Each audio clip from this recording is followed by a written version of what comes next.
partout en Suisse. Magnifique. On a d'ailleurs une très belle opération là, qui sera la plus grosse qu'on ait faite à ce jour, près de 6 millions sur un très beau portefeuille de 7 immeubles en différents cantons suisses allemands. Un deal hyper cool, c'est notre premier immeuble commercial. On a fait que du résidentiel, là on ouvre le commercial. Il y a un montant de 16 millions. Le rendement net distribué à l'investisseur, il est de 6%. Ah ouais, L'immeuble, il est occupé à 95% avec des locataires de qualité. super. On a aujourd'hui levé 7 millions en moins de 2 semaines sur les 10 millions qu'on a levés. On a déjà plus de 130 investisseurs, Ok. donc on va atteindre les 200. Donc ce sera un record chez Foxton. Parce que le cash, il est là. Ça, c'est un deal qui est normalement, naturellement réservé à des super pros.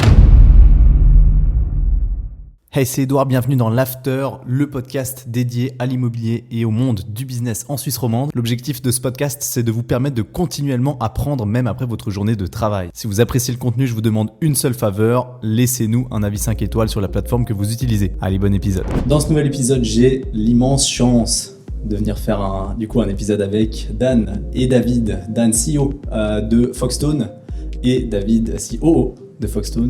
Bonjour messieurs. Bonjour. Vous allez bien ? Top, ça va et toi? Magnifique, ça va très très bien. Je suis hyper content d'être là parce qu'on m'a demandé, je pense 300 fois, si c'est pas plus, qu'est-ce que je pensais de Foxton. Je savais pas trop quoi répondre parce que je vous connais pas assez. T'es pas allé sur le site?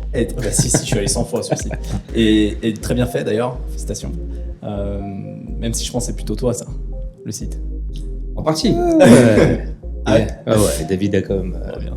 David, c'est tout le côté investisseur. C'est David qui sait s'adresser aux investisseurs. Ok, bon, magnifique. Parfait. Du coup, on va commencer avec peut-être expliquer principalement, tout le monde connaît Foxton maintenant, Suisse romande, en tout cas les personnes qui vont regarder cet épisode, mais expliquer peut-être d'où ça vient, comment vous en êtes arrivé là, et ensuite après on va parler des détails un peu plus techniques. Ça va pour vous? Ça marche. C'est quoi l'histoire alors? L'histoire de Foxton, si j'ose démarrer, ça remonte à très loin, ça remonte à 2017 maintenant. Ouais. J'étais à New York, j'habitais à New York. Ah ouais? Ouais, j'habitais à New York. Et j'ai vu des... Alors je raconte toujours la même histoire, hein. Je sais pas si c'est un peu con, il faut peut-être changer. Moi j'ai jamais entendu. Ok, alors je te la raconte, parce que je me rends compte, ça fait 3 fois que je la raconte, ça fait un peu débile. Et pour ceux qui ne la connaissent pas, donc j'étais à New York, j'étais très tôt le matin donc sur la 5e avenue, et c'est rempli de monde. Ouais. Rempli, il y avait 1 million de personnes qui marchaient. Et chacune de ces personnes avait dans sa main un café et un bagel. Et donc j'ai fait la somme et j'ai dit voilà, regarde, devant moi, dans cette rue, il y a 5 millions de dollars ou 10 millions de dollars de café et de bagel. Et ça, c'est que pour cette rue et c'est que pour cette heure-ci. Tu vois? C'est fou ça. Et c'est de la folie. Et je me suis dit, en fait, mais pour tout ce qui est alimentation, ils sont servis. Hein, parce que tu vois, ils ont tous leur sac, donc c'est bon. Mais pour les investissements, ils ne sont pas servis.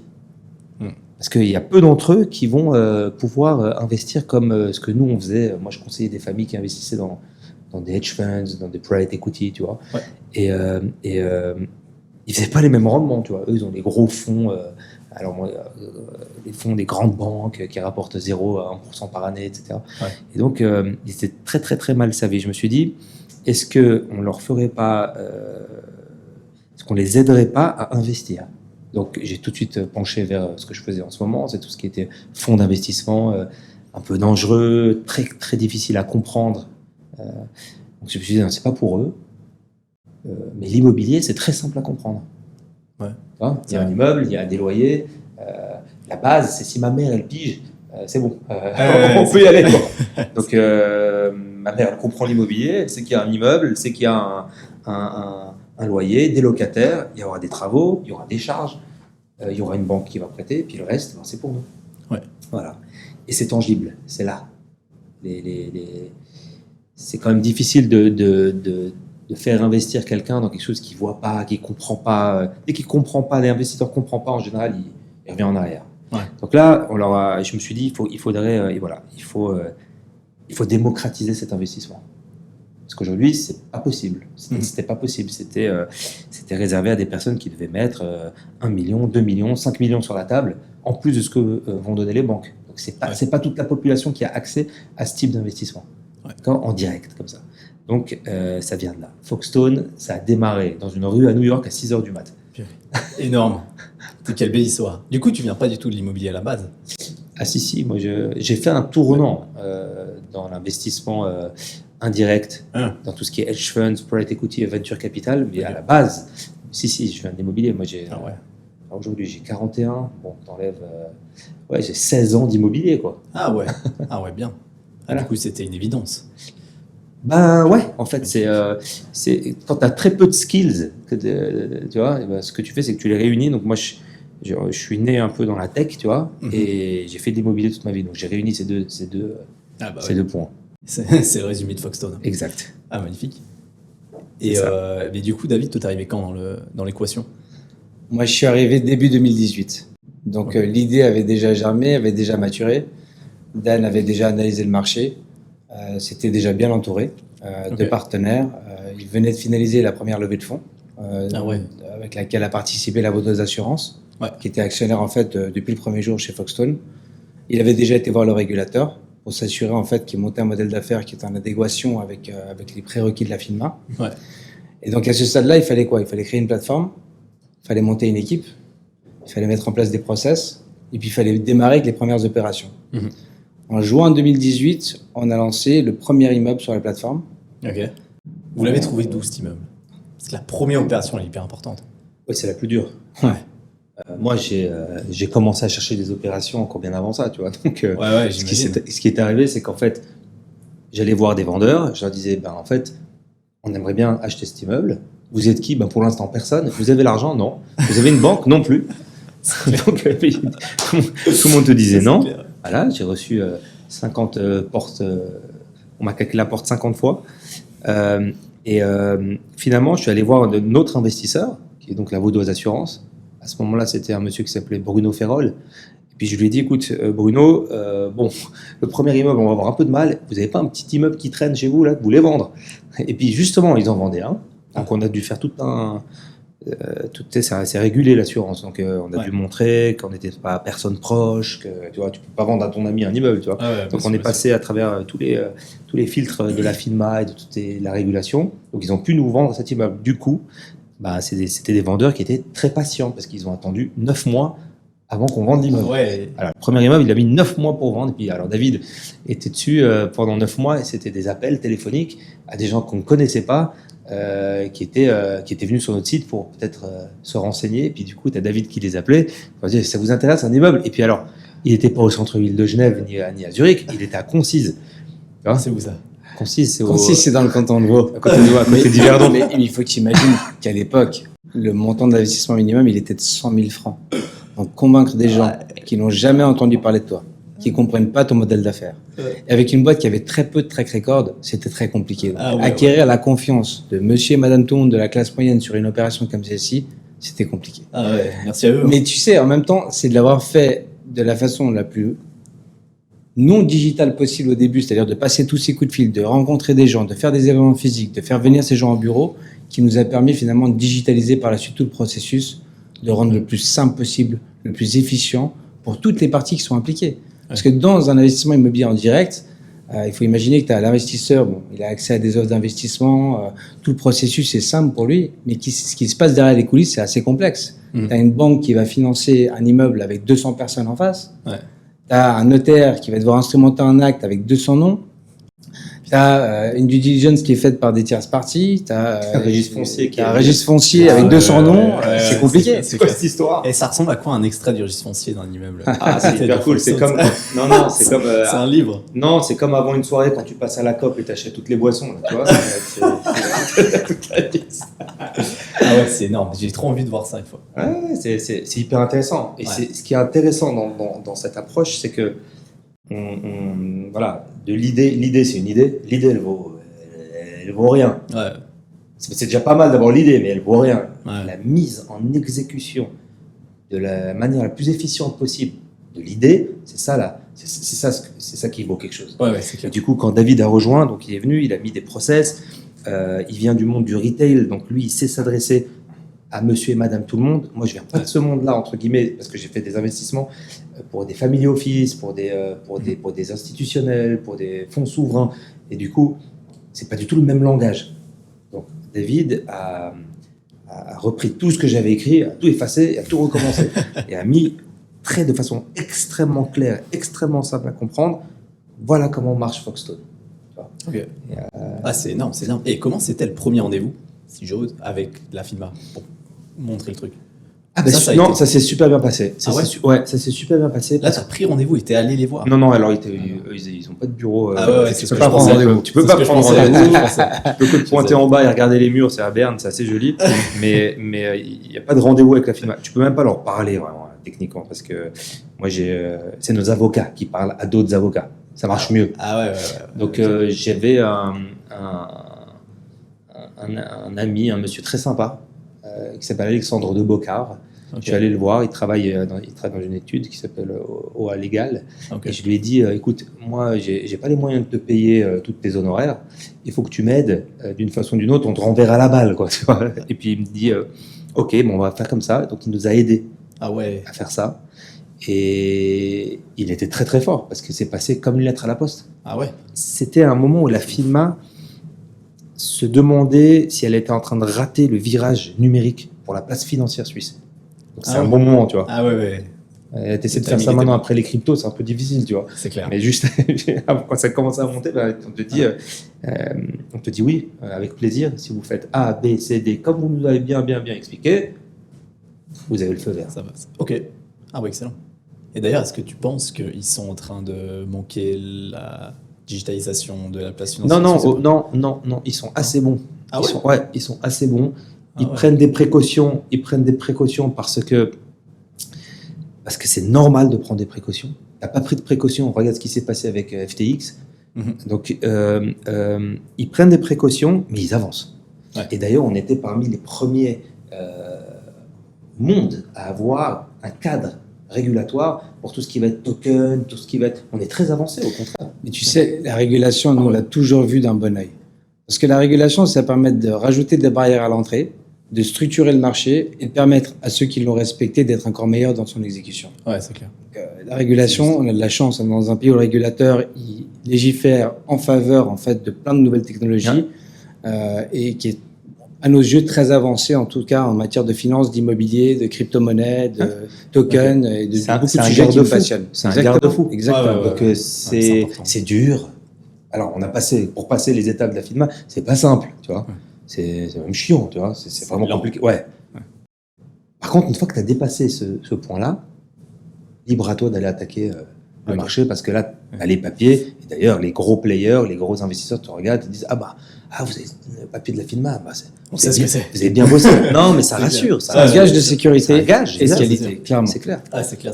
C'est clair. Puis, magnifique. Du coup, c'était comment l'acquisition du premier immeuble? C'est ça qui m'intéresse, parce que le premier, ça doit être tellement... Donc ça s'est passé en 9 mois, mais c'est quoi? Avec le vendeur, vous êtes mis d'accord en disant... le prix. On fixe le prix, mais il y avait un droit d'option ou un truc sur 9 mois, comme c'était notre investisseur, donc il a dit je vous le mets de côté. Je bloque. Ok. Mais il y a, tous les 2 mois, il venait nous voir, il fait les gars, vous allez le vendre ou ça se passe comment? Et nous, on pensait que ça allait prendre 2 mois. On avait une base de données avec 2-3 000 personnes qui avaient montré de l'intérêt, qui s'étaient inscrites sur notre site internet. On a envoyé un email. Dernier mois, on s'est regardé, on a dit c'est bon, dans 2 mois, il est vendu. 9 mois plus tard, on l'avait toujours pas vendu. Exactement, comme ta conférence. Donc, qu'est-ce qu'on a fait? On a dû mettre en place une stratégie de marketing. On a commencé par faire un peu de presse. Alors, le sujet était innovant, donc il intéressait beaucoup la presse. Donc, on avait beaucoup d'articles dans la presse. Ça a permis aussi de gagner en visibilité, gagner la confiance, en fait, de gens qui nous connaissaient pas. Ensuite, on a mis une vraie strate de tout ce qui était marketing digital pour acquérir en fait des leads, des personnes qui potentiellement étaient intéressées. Puis au début, on les appelait, on allait les rencontrer, on allait chez eux même pour les pitcher, pour leur expliquer ce qu'on faisait. Il y en a plein qui venaient au bureau parce qu'ils voulaient être sûrs qu'on existait vraiment. Tu sais, quand tu vas sur un site internet et qu'on te dit tu veux investir 100 000 francs à Concise avec une boîte dont tu n'as jamais entendu parler de ta vie, tu veux taper à la porte pour être sûr que les gens ils existent vraiment et que derrière, en fait, il y a des vrais processus et puis une vraie boîte. Quoi. Moi, je me suis pointé à 19h dans une pharmacie à Nyon, tu vois. Le type, il m'attendait. Je lui ai montré les documents. Ça a l'air intéressant. Merci, je vous rappellerai, quoi. Voilà, t'es sûr que... Je les connais tous. On a réuni 55 personnes de 10 cantons différents, âgés de 6 à 93 ans, pour notre première opération immobilière. Ouais, c'est ça la réalité. Tu avais un prof d'école, un agriculteur, un type qui tenait un bureau de tabac, un chimiste, un banquier privé de Genève. On a des gens de partout. Énorme. Donc si tu veux, tu touches vraiment une vraie représentation de la classe moyenne suisse. Et en ça, pour nous, c'était un apprentissage exceptionnel parce qu'après, on a appris comment les éduquer, on a appris comment vulgariser le modèle d'affaires et comment les approcher pour petit à petit les inciter à continuer à faire des investissements avec nous. Puis David a mis son nez dans les opérations et a dit, attends, ça, on peut rendre beaucoup plus efficient. Ça, on peut rendre beaucoup plus efficient. Mon frère Yossi, qui est donc le CTO, le Chef Technology Officer, chef de la technologie, quoi, lui, il s'est posé puis il a dit, ici, ce point-là, on va le digitaliser. Ce point-là, on va le digitaliser. Ça, je suis capable de vous faire. Ça, c'est assez marrant. Et on a tout digitalisé. Quasiment tout. Énorme. Le processus d'investissement est digital. C'est-à-dire, tu peux acheter une part d'un immeuble partout en Suisse sans sortir de chez toi. C'est-à-dire, tu as le notaire qui apparaît sur ton téléphone portable. Parce qu'il faut légaliser ta signature. Tu sais, pour acheter un immeuble, tu dois avoir une signature scripturale. Tu vois, c'est un acte. Bien sûr. Ouais. Et ça, on n'a pas encore réussi à le digitaliser parce que la loi ne le veut pas. Donc, ce qu'on fait, c'est qu'il y a tout un processus et il faut qu'il y ait un notaire. Alors, au début, on envoyait les gens chez le notaire. Ouais. Voici une liste de notaires autour de chez vous. Vous inquiétez pas, on a trouvé votre adresse. Voici, ils sont là. Allez, on peut vous prendre le rendez-vous. Ouais. Ça mettait environ 3 semaines avant qu'ils nous renvoient le papier signé et validé par le notaire. Ouais. Et puis, à une de nos conférences qu'on a organisées à Lausanne, il y avait 200-300 personnes et après les questions qu'on nous a posées à la fin, juste avant le cocktail, il y a un monsieur qui est venu nous voir et puis il nous a dit, écoutez, voilà, je suis notaire à Fribourg, j'adore ce que vous faites, comment je peux vous aider? Et là, j'ai dit, écoute, tu tombes bien, on perd 3 semaines pour envoyer les gens chez le notaire. T'as pas une idée? On peut pas digitaliser ça? Il a cherché, il s'appelle Olivier... Maître Olivier Ferrat. Olivier Ferrat. Ouais, de Fribourg. Ah, mais il a un compte TikTok, lui. Ouais, il a le meilleur compte de toute l'Europe. C'est le notaire le plus cool, le plus disruptif de Suisse. Il a le meilleur compte. Nous, on le suit tous. Hein. Bon, c'est énorme. Mais je l'ai rencontré. Il a commenté quelques vidéos que j'ai faites et je l'ai rencontré à une conférence. Ah ouais, mais le prochain podcast, c'est Olivier Ferrat. Il faut que je lui écrive. Tiens, je vais noter. Et puis il a accepté. Putain, ça, je savais pas. Il a creusé dans la loi et il a bien. Compris la loi de la façon suivante en disant à Fribourg, il n'y a pas d'obligation de s'asseoir physiquement avec la personne. Ouais. Il faut juste que je le reconnaisse. Alors faisons un live et donc il appelle les gens, il set up un meeting en live. C'est énorme. Et puis les gens signent devant lui. Et puis pour lui c'est bon, ça marche. Et puis bien sûr nous on a tout notre système de test de carte d'identité. Tu mets ta carte d'identité comme quand tu ouvres un compte bancaire. Ouais. Et puis il détecte les petits chiffres en bas, c'est une vraie carte. On lui donne tout le matériel et lui dit c'est bon, j'accepte, je signe.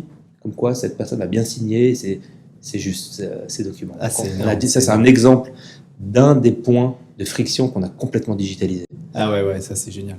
Du coup, ça veut dire que si on reprend avec l'histoire du premier immeuble, donc vous avez bloqué l'immeuble, etc. Vous avez pour faire un processus d'acquisition en fait global. Ouais. Après, vous passez par donc les investisseurs comment ils bloquent leur part par exemple. Parce que le temps de remplir un investissement en immeuble. Parce que ceux qui investissent au tout début disent « Et vous faites quoi là ?» Je veux dire, c'est quand que c'est validé ou peut-être que je te donne juste un rappel avant du processus de ce qu'on fait exactement pour les gens qui nous suivent et qui ne comprennent pas forcément exactement ce qu'on fait. C'est simple, on rassemble des investisseurs qui achètent ensemble des immeubles, ok ? Ils sont tous inscrits au registre foncier. Ouais. C'est de l'investissement immobilier en direct. Il y a une limite en quantité ou pas ? Ouais, c'est maximum 1/3 de détention. Pourquoi ? Parce que certaines décisions qui sont prises à l'Assemblée générale sont soumises à la majorité qualifiée, donc à 2/3 des votants. Si tu as une personne qui détient plus qu'1/3 de la détention, il peut s'opposer à toute décision à la majorité qualifiée. Donc c'est calibré justement pour protéger le caractère démocratique de la copropriété. Maintenant, mais ça, en nombre d'investisseurs, il n'y a pas de limite. Non, il y a 30, 400, 100. La limite, elle est imposée par la banque qui va financer la partie hypothécaire. Ouais. Elle va dire on ne veut pas avoir plus que 150, 200, dépendamment de la taille de l'immeuble. Ok, d'accord. Raison pour laquelle on a petit à petit aussi arrivé à baisser le ticket d'investissement. Parce qu'au début, on était à 100 000. Aujourd'hui, c'est 25 000 minimum d'investissement. Le Ok. but, c'est encore de baisser ce ticket. Ouais. Donc, si tu veux, aujourd'hui, l'élément qui nous freine sur le nombre d'investisseurs, c'est encore la banque qui ne veut pas avoir un nombre trop important d'investisseurs. Ce qui est Ok. compréhensible de son côté. C'est beaucoup de travail. Maintenant, le process, il est 100% digital, ça on l'a expliqué.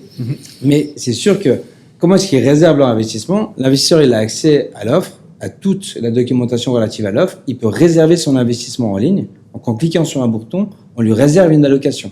Ok. Ça lui donne le temps de prendre rendez-vous avec le fameux notaire digital Ouais. et puis ensuite de nous renvoyer les documents. Ok. Les documents sont ensuite accrédités par le prestataire d'hypothèque qui va valider la demande d'investissement. Ils vont ensuite recevoir un appel de fonds. Ils font un transfert sur le compte de consignation du notaire et l'opération, une fois qu'on a réuni tous les fonds, elle est bouclée. Alors, c'est vrai que dans le cas de l'immeuble qu'on a mis 9 mois à vendre, tu as des investisseurs qui ont attendu plusieurs mois en fait Ouais. avant qu'on puisse finaliser l'investissement et qu'ils deviennent propriétaires. Ouais, c'est clair. Aujourd'hui, c'est une histoire de quelques jours ou de quelques semaines. Parce que l'opération qu'on clôturait en 9 mois, aujourd'hui, elle se clôture en quelques semaines. Ouais. Ouais, c'est énorme. Hein. C'est parce que maintenant, vous avez une communauté. Aujourd'hui, on a une communauté de 18 000 investisseurs. Puis de la crédibilité aussi. Notoriété, maintenant, vous avez montré ça marche et tout. Bah, ta Genre le crédibilité, premier, c'est ton track record, c'est ce que tu as fait en fait. Ouais, c'est ça. Donc c'est effectivement, comme l'a dit David, tu viens sur le site et puis tu vois aucun immeuble et puis tu es le premier à investir dans le Concise. Là, je me demande c'est qui le premier, ça serait pas mal de le rappeler. Et il attend que les autres investissent, hein. c'est Ça ça. se ferme pas tant que... Donc on a dû les maintenir au chaud, etc. Tu vois, tous ces investisseurs. Mais je disais quoi là? Le track record, c'est Ah oui, c'est le track record, c'est le ça. track record, de la c'est confiance. Ouais. le track Ouais, record, c'est c'est ta crédibilité. Ouais, En fait, si tu vois qu'il y a un immeuble, 5 immeubles, 15 immeubles, 20 immeubles, et qu'il n'y a jamais aucun immeuble qui a pété, qui a sauté, on a dû, je sais pas quoi, tu vois, qui a disparu. qui a disparu, voilà. Dis, mais attends, il y a des gens qui investissent, ça marche, il y a beaucoup de bouche à oreille. On est passé à la télé, Ouais. on est passé à la radio, on est passé dans les journaux, On est passé au téléjournal à la c'est au télé. téléjournal, ouais. Donc tu Avec vois, le deuxième immeuble qu'on a vendu. ça aide, Ouais, ça aide à la crédibilité. ouais, c'est clair. Mais tu vois, la crédibilité, la confiance aide les gens à faire le premier pas. Mais après, ce qui fait répéter des investissements, c'est aussi la qualité de ton service. Ouais, bah, bien sûr. Aujourd'hui, le fait que ce soit complètement digitalisé aussi, une fois que la personne a fait son investissement, bah, ça crée le process beaucoup plus facile. Parce qu'aujourd'hui, on a des investisseurs qui ont fait 10 investissements avec nous, Ouais. dans 10 immeubles différents. Ils ont un dashboard personnalisé où ils peuvent traquer la performance en fait, de leur investissement. Ils ont accès à des rapports détaillés chaque trimestre qui sont faits par notre asset manager conjointement avec la régie. On leur prépare des rapports fiscaux qui leur permettent de faire leur déclaration fiscale. Ouais. Les assemblées générales. Imagine comme c'est Ouais, c'est ce compliqué que de faire j'allais une dire. assemblée générale avec 300 personnes. Comment vous faites? À son frère, il a créé un système Ouais. de votation à distance, Ouais. asynchrone. C'est-à-dire que tu votes sur ton téléphone portable pendant une période de votation qui dure 7 jours, donc quand ça t'arrange, avec une authentification d'identité qui est faite sur ton portable pour éviter que quelqu'un d'autre se présente à ta Bien place. sûr, bien sûr. Et ensuite, le système va calculer automatiquement en fait si la majorité a été atteinte, si le quorum a été atteint, et du coup va rédiger automatiquement un PV pour 40 immeubles. On fait 40 assemblées générales en moins d'une heure. Ouais, là on l'a fait. C'est énorme, c'est énorme. Ouais, mais non, mais les assemblées, parce que ça, c'est les votations. Votation pour l'assemblée générale. Ça, c'est l'Assemblée Générale. En fait, on Ah s'est ouais dit, on s'est assis, les trois partenaires dans une chambre, on a dit, bon, effectivement, c'est des problèmes qui arrivent au fur et à mesure. Ah Effectivement, le monsieur ou la dame qui a investi à Fribourg, à Lausanne, à Soleure et à Genève, alors, elle vient peut-être du canton de Soleure, ou elle vient peut-être de Berne, ou elle vient d'ailleurs, tu vois. On l'a fait asseoir où avec les autres là. Et puis ils vont en faire combien? Et ils vont passer combien de temps? Si elle a 10 immeubles, elle va faire 10 assemblées générales, elle en a pour une semaine. Donc, on a synthétisé, si tu veux, une assemblée générale, le squelette. On s'est dit, bon, effectivement, les investisseurs ou les copropriétaires, ils s'en fichent un petit peu quelle est la couleur de l'immeuble, ils s'en fichent un petit peu de pourquoi le concierge. Eux, tout ce qu'ils veulent, c'est faire du rendement et que ça tourne. Et que les décisions soient prises pour les protéger. Donc on s'est dit, s'ils sont tous alignés, ils veulent tous faire du rendement, ils veulent tous la même chose, au lieu de proposer un débat sur la qualité de l'immeuble ou quoi, c'est tout simple en fait. On va poser des questions. Est-ce que vous êtes d'accord ce point A, le point B, le point C. Si quelqu'un, pendant la période d'annonce de l'Assemblée Générale, a un point à mettre à l'Assemblée Générale, il peut nous appeler, discute avec lui pour lui expliquer. Si c'est pas résolu, on le met dans l'agenda de l'Assemblée Générale. Ok. C'est un des points qu'on met en question. Et puis après, comme l'a dit David, on a une période de vote. Tu votes d'où tu veux. Tu es sur ton bateau, tu es dans ta voiture ou tu es au bureau. Tu as 5 minutes, tu te tiens, je vais voter. Oui, j'accepte les comptes, j'accepte la décharge aux administrateurs, j'accepte qu'on refasse l'appartement 5 avec 50 000 francs. C'est-à-dire, au lieu de me les renvoyer en cash, on réinvestit dans l'immeuble, tu vois. Et voilà. Ensuite, on a notre asset manager, Alexia, qui s'assoit, qui contrôle tout. Elle a un dashboard, tu vois, un panneau de contrôle de toutes les assemblées générales. Elle clique sur un bouton. Et tu as 40 assemblées générales qui se sont faites en 1 seconde. Ça, c'est énorme. Voilà. C'est énorme, c'est énorme. Mais alors, du coup, elles sont. Ah, du coup, vous les voyez jamais, en fait, les gens. On les voit de moins en moins. Ouais. On organise encore pas mal d'événements physiques. On en organise en moyenne 1 par mois, Pour les investisseurs. principalement pour des investisseurs. Mais non, mais pour ceux qui sont déjà clients. Ceux qui sont déjà clients, on les voit ou très peu. Ah, ok. On les voit, ils peuvent toujours nous voir s'ils le venir, souhaitent. Oui, Ouais. ils assistent à nos événements. On les voit lors de nos événements. Ok. Ah, ouais. Ils reviennent à nos événements, ils nous recommandent à des amis ou à des proches ou à des collègues de travail, mais on les voit surtout à nos événements. Ok. Ah, c'est énorme, ça. C'est C'est- énorme. non, mais c'est Ouais, important. mais ce process d'assemblée générale, moi je savais pas que tu pouvais faire ça comme ça. Avec juste un vote, juste un vote pendant 7 jours. Moi, je croyais qu'il fallait faire un vrai événement. Ouais, alors, à certes, chaque fois, certes en visio peut-être, mais un vrai événement. à chaque fois que c'est la même affaire. Le diable est dans les détails. C'est Et la clair. solution est dans les tout petits détails. Ouais. Et le petit détail de l'Assemblée générale, c'est qu'il n'y a pas forcément dans la loi de forme. Ouais. Alors que dans une SA, une Mhm. compagnie, il y a une forme. Exact. Jusqu'à il n'y a pas longtemps, le nouveau droit de la SA vient de passer. Mais avant, tu n'avais pas le droit de faire des assemblées générales en vidéoconférence. Il fallait que les gens viennent. Ouais. Bon, là, ça a changé. On peut faire en vidéoconférence. Mais pour les immeubles, il n'y avait pas de forme. Et là, encore une fois, on s'assoit avec les avocats, puis on leur dit et si on invente une forme, c'est bon ça. Alors, ils font leurs recherches, ils checkent que tout est OK, puis ils reviennent, tu vois, mais il n'y a pas de forme. On va inventer une forme. Ah. Et c'est ce qu'on a fait. Ouais, c'est incroyable. T'imagines comment ça aurait été compliqué de réunir 300 personnes dans une salle communale pour les faire voter pour une seule assemblée générale. Ah, mais je me suis dit en Zoom, tu vois. Enfin, en Zoom, tu fais Oui, voter en non, live. mais parce qu'en Zoom, Voilà. c'est pareil. En Zoom, C'est une discussion. déjà, il y a deux Imagine la problèmes avec Zoom. complexité. Déjà, celui qui veut lever la main, il Voilà. faut le voir. Exactement. Et de deux, malheureusement, le type, il se lève, tu vois, il oublie qu'il est filmé, tu vois, c'est toujours un peu ennuyeux pour tous les autres. Donc, Ah, il peut y avoir des pas problèmes. de Zoom. Ouais, Non, je vois le truc. il n'y a pas forcément besoin d'une interaction inter-copropriétaire Ouais. pour ces assemblées générales. C'est ça. Si tu veux, les C'est vrai. copropriétaires, ils délèguent les responsabilités aux personnes les plus habilitées pour prendre les bonnes décisions. Ouais. Donc la gestion opérationnelle est courante, elle est déléguée à une régie immobilière.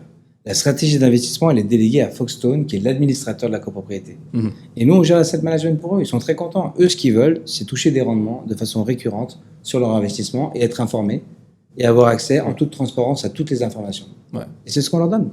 Et c'est même meilleur parce que tu laisses les pros, entre guillemets, C'est ça. faire les décisions. Exact. Moi, on m'a demandé de voter pour les avions de chasse en Suisse. J'ai aucune idée si c'était le meilleur avion de chasse. C'est vrai. Donc, C'est vrai. j'ai voté. Non, j'étais content qu'on me donne le vote. Ça, Ouais. La démocratie, c'est génial. J'ai voté, mais je sais même pas si le F-16 ou le F-35 ou je sais pas quoi, il est meilleur. Tu vois, je sais pas s'il tire mieux ou il va plus vite. Ouais. Et donc, le choix était un peu complètement biscornu parce qu'en fait, on a demandé à 8 millions de personnes s'ils étaient intéressés entre le choix A, qui a le réacteur 62, et puis le choix B, qui a le réacteur 65. On n'en sait rien.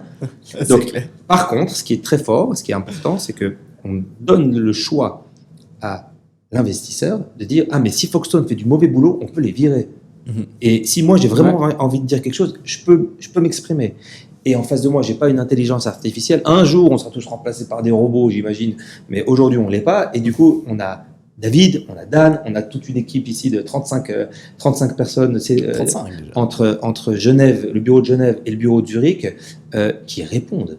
Si jamais il y a un problème et on a des humains, on a une interaction, si quelqu'un veut venir nous voir au bureau, il peut venir nous voir avec plaisir. Ouais. Donc c'est une approche qu'on a qui dit, vous nous faites confiance, jusqu'à ce que vous nous faites un petit peu moins confiance, vous avez des questions, vous avez quelque chose, on est disponible. Ok. Et on sera, Ouais, j'espère, c'est toujours ça. disponible. Ouais. Ah, c'est excellent. Et du coup, alors c'est vous qui, parce que vous financez le deal, vous trouvez l'opération, etc. Bon, les investisseurs mettent l'argent. Maintenant, ça prend quelques semaines, pas très vite. Et puis après, vous gérez aussi. Vous êtes l'administrateur des immeubles. On gère. Parce que vous gérez en même temps la copropriété et en même temps l'immeuble. Alors, C'est ça il y a deux choses différentes. On a aujourd'hui 35 immeubles pour un montant d'environ 200 millions d'investissements entre les immeubles et les dettes qu'on prête à des développeurs immobiliers. On a deux business lines, achat d'immeubles. Ah oui, pour on ceux en qui parle veulent- après d'ailleurs. Voilà, on va en parler après. Pour ceux qui veulent faire du rendement stable, avec un risque assez bas, avec des locataires et vraiment un truc solide, tangible, c'est les rendements de la copropriété. Ceux qui veulent épicer un petit peu leurs investissements, ils viennent dans la dette. Il y a beaucoup plus de risques. Mhm. Plus de risques. C'est pas que le collatéral, c'est toujours de l'immobilier. Hein, mais Ouais. il y a plus de risques que le projet s'arrête au milieu de sa construction, etc. Et du coup, il y a des rendements plus élevés. Pour la copropriété, au moment où on achète en fait l'immeuble, est délégué à Foxstone ce qu'on appelle l'asset management. Donc c'est nous qui devons nous occuper que tout se passe bien dans cet immeuble. Maintenant, la récolte des loyers et le day-to-day, les clés, les visites, etc., on délègue ça à une régie locale parce que les régies sont beaucoup plus aptes, si tu veux, beaucoup plus aptes à faire ce travail. C'est très local. Il y a des lois locales, il y a des coutumes locales. Il faut être sur place. C'est pas notre job. Ouais, Donc on a des partenaires très forts, dont la régie Nef, la régie du Rhône, qui d'autres on avait encore c'est les deux principaux principaux. que j'ai vu. Bah oui, effectivement, Exactement, bien Jérôme, sûr. Jérôme Félicité. Et on a donc la régie Nef qui a pris pas mal de nos immeubles. Parce qu'ils sont très forts, ils sont très bons. Ouais. Et c'est eux qui s'occupent de mettre en ligne. Nous, on contrôle, entre guillemets, on supervise plutôt ce que fait la régie. Typiquement, il faut donner des directions à la régie. Cet appartement, je pense qu'il faut le refaire. Parce que nous, dans notre plan de rénovation, on a dit, dès qu'il y a un appartement, on a un peu d'argent qu'on met de côté chaque année. On met un peu d'argent de côté pour le fonds de rénovation, pour que personne n'ait à ressortir de l'argent par la suite. Donc, on utilise ce fonds de rénovation pour rénover les appartements ou suivre un plan de rénovation. Et ça, on donne les directives à la régie. Aussi, s'il y a un appartement qui ne se reloue pas, nous, on prend les décisions. Bon, on est peut-être un peu trop cher. On baisse un petit peu le loyer. Ou on a fini un appartement, il est nickel, il est magnifique, il faut le relouer. On n'aime pas trop la photo. Parce que ça va passer. Il faut refaire les photos, monsieur. Tac, ils repartent. On est derrière. Okay. Le but de l'asset manager, c'est de faire en sorte que la valeur des immeubles pour les investisseurs augmente. On représente les intérêts des copropriétaires. Ouais, voilà. Et on gère la stratégie globale, que ce soit la stratégie financière, tout ce qui est en lien avec le financement, la stratégie de rénovation, tout ce qui concerne des CAPEX, ou la stratégie locative. C'est quoi la cible qu'on veut atteindre en tant qu'état locatif durable, par exemple. Ouais. Ah ouais, ok. Donc après, donc ça, vous avez vos calculs internes, et puis après, la gestion des travaux, l'immeuble, etc., tout ça, donc gérer les bois loyers et tout, donc ça, c'est tout fait par une régie qui est sur place. Oui, alors exactement. Pour les travaux, on se fait voter tout le monde pareil comme... Non, justement, pour éviter ça, ce qu'on a proposé, c'est d'avoir une certaine capacité de décision sans avoir besoin, sur un certain montant, sans avoir besoin à chaque fois de demander. Si on doit demander à chaque fois de changer un robinet, on ne va pas y arriver. C'est clair. Moi, je viens du monde des fonds d'investissement immobilier. J'ai travaillé dans un fonds d'investissement immobilier en autre vie. Ouais. Et dans un fonds d'investissement immobilier, on donne la régie à une régie et nous, on fait l'asset management. C'est-à-dire, la performance du portefeuille, elle est sur nos épaules. Ouais. Et l'opération de tous les jours, elle est à la régie. Donc, on suit aussi les travaux. On délègue ces travaux, on délègue la supervision des travaux à la régie. Ça, oui. Donc, c'est quelqu'un de la régie qui va sur place pour dire « Ah, ils ont changé la façade, ils ont changé la chaudière pour les normes ESG, ils ont changé les vitres pour les normes ESG. » Donc, ils checkent tout ça sur place, mais c'est contrôlé, si tu veux, c'est supervisé depuis chez Foxstone pour être sûr qu'on est bien dans les cadres de ce qu'on a demandé. Ok, magnifique. Donc, si on répète, vous avez trouvé l'immeuble, vous avez trouvé les investisseurs, ça s'est rempli, vous avez acheté. Donc après, il y a l'extrait du registre foncier qui est long comme le ticket de caisse de vendredi soir. Et après, vous gérez toute la partie. Et qu'est-ce qui se passe le jour où un copropriétaire veut vendre, par exemple? Alors, les copropriétaires, ils ont la possibilité de vendre une partie ou la totalité en fait de leur part, Ouais. 2 fois par an. On organise un marché secondaire en fait sur notre plateforme. Ah ouais. Donc, en fait, ils Énorme. prennent contact avec nous.